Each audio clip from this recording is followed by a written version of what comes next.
Afinal, o TDAH realmente existe? Ou é uma invenção dos médicos, da indústria farmacêutica, dos psicólogos?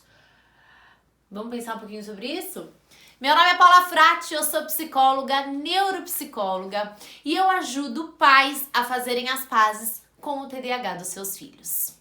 Outro dia, no Instagram, houve uma polêmica, uma blogueira postou que o TDAH era utilizado como muleta dos preguiçosos.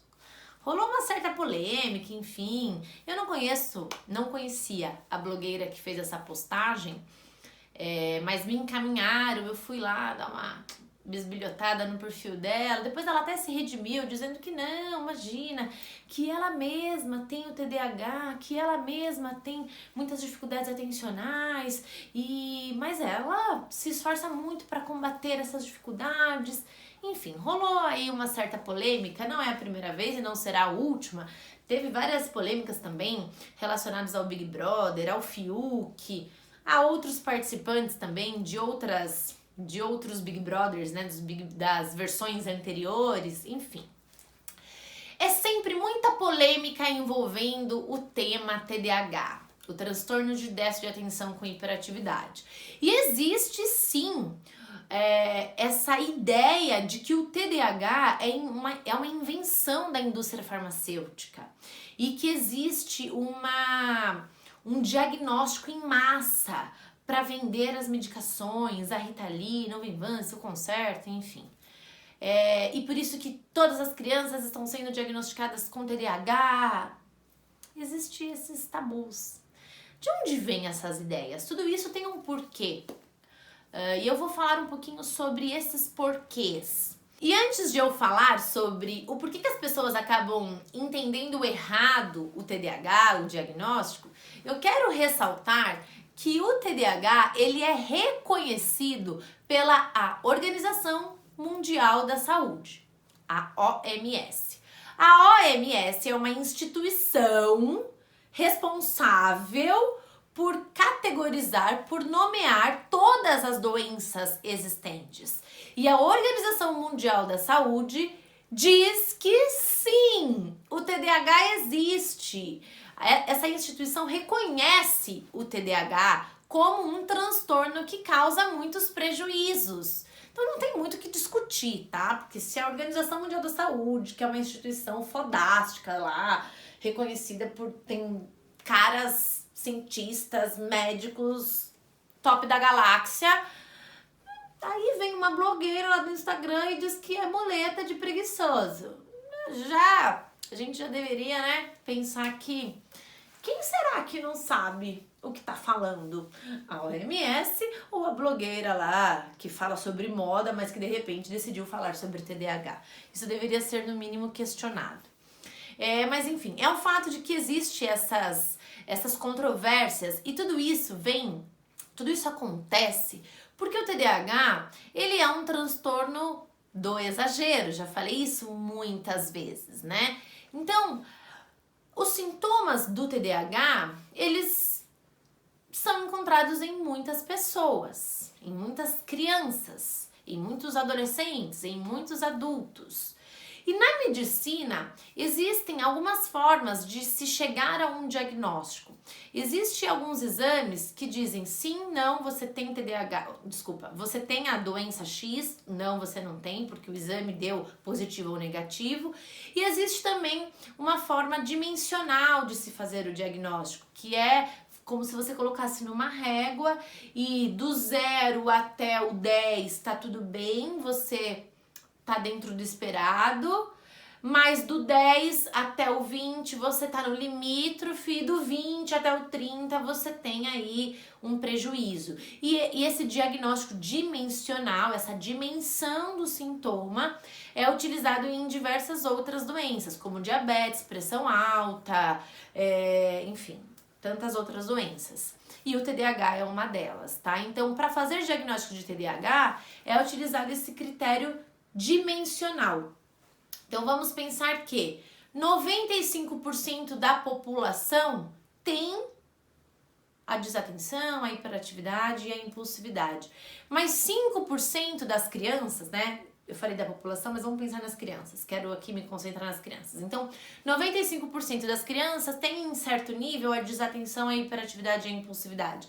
Mas 5% tem essa desatenção, essa hiperatividade e essa impulsividade muito potencializada e que causa muitos prejuízos. Então, por isso, esse 5% da população se enquadra no diagnóstico de TDAH. É muito importante categorizar as doenças, porque quando você categoriza, você encontra um tratamento, uma saída, uma solução. Enquanto você acha que o seu filho é só uma criança muito agitada, ou é só uma criança muito desatenta que vive no mundo da lua, ou é só uma criança muito impulsiva, agressiva e fala sem pensar, você está colocando todos esses problemas numa categoria que é muito subjetiva, que pode ser falta de limites, falta de educação, falta de postura da sua parte, de rigidez. O problema é porque os pais são separados, o problema é porque essa criança ela é muito ingrata e eu faço de tudo para essa criança e nunca tá bom, nunca tá suficiente. Você acaba subjetivando demais aquilo que pode ser mais objetivo, tá? Então, categorizar as doenças, isso aqui é TDAH, isso aqui é depressão, isso aqui é ansiedade, isso aqui é pressão alta, isso aqui é diabetes, isso aqui é glaucoma, isso aqui é pneumonia, isso aqui é gripe, é muito importante, porque quando você categoriza, você encontra então um lugar e você encontra possíveis soluções.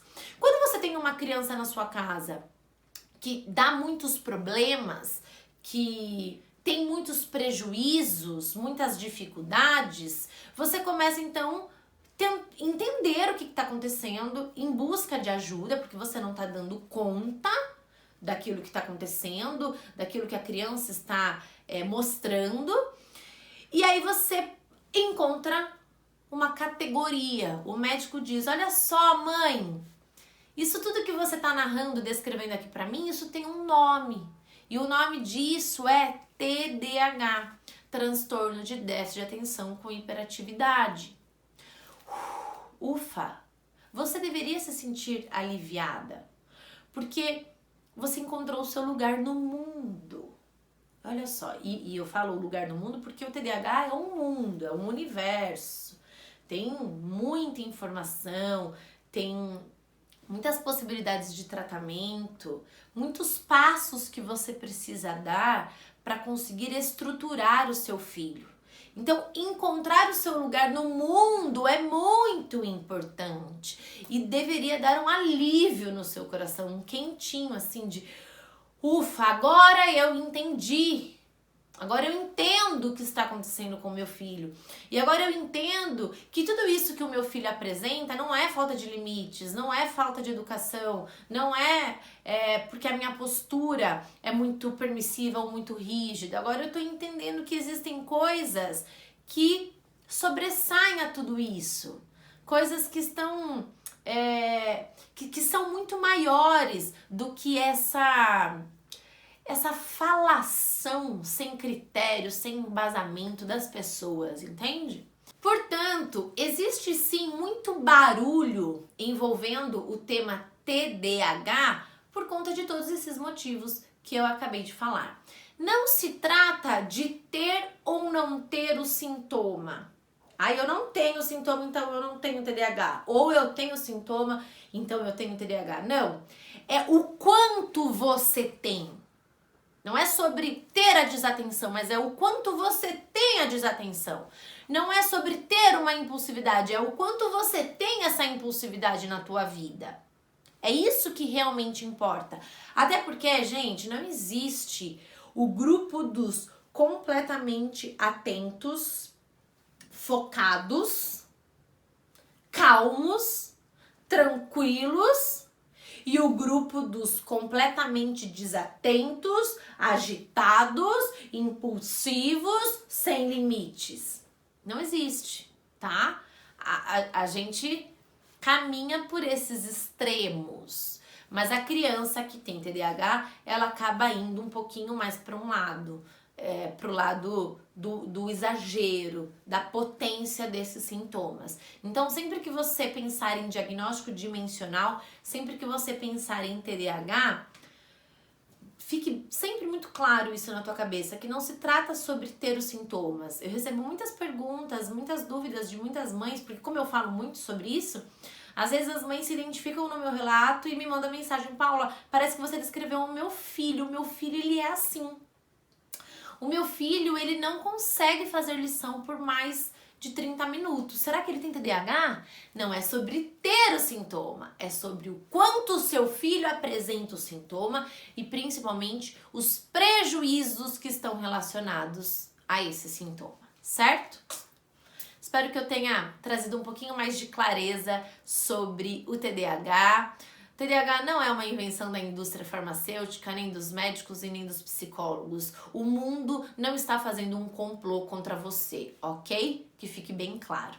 Se esse vídeo fez sentido para você, compartilha, curte e comenta aqui embaixo para eu saber a sua opinião. Um grande beijo e até o próximo vídeo.